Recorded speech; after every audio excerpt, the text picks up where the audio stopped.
अवंतिका नगरी यानी आज का उज्जैन के राजा चंद्रसेन भगवान शिव के परम भक्त थे। उनके पास एक अत्यंत चमत्कारी चिंतामणि रत्न था, जिसकी चमक से प्रभावित होकर पड़ोसी राज्यों के राजा उस रत्न को छीनने के लिए उज्जैन पर हमला करने की योजना बना रहे थे। उसी नगरी में एक गरीब विधवा गोपिका का एक छोटा बेटा था, जिसका नाम श्रीकर था।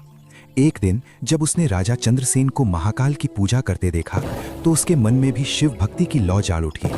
वह घर आया और एक साधारण सा पत्थर लाकर उसे अपने आंगन में रख दिया। उसने उसी पत्थर को शिव जी का रूप मान लिया और पूरी श्रद्धा से उसकी पूजा करने लगा।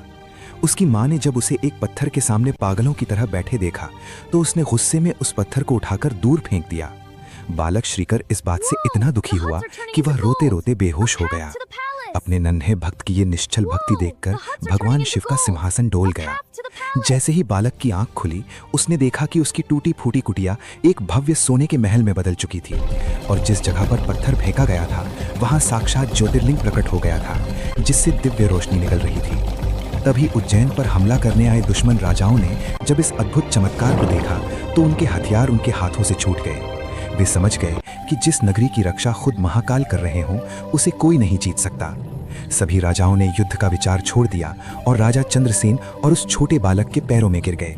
तभी वहां हनुमान जी प्रकट हुए और उन्होंने भविष्यवाणी की कि इसी बालक की वंश परंपरा में आगे चलकर साक्षात भगवान कृष्ण के मित्र नंद बाबा का जन्म होगा।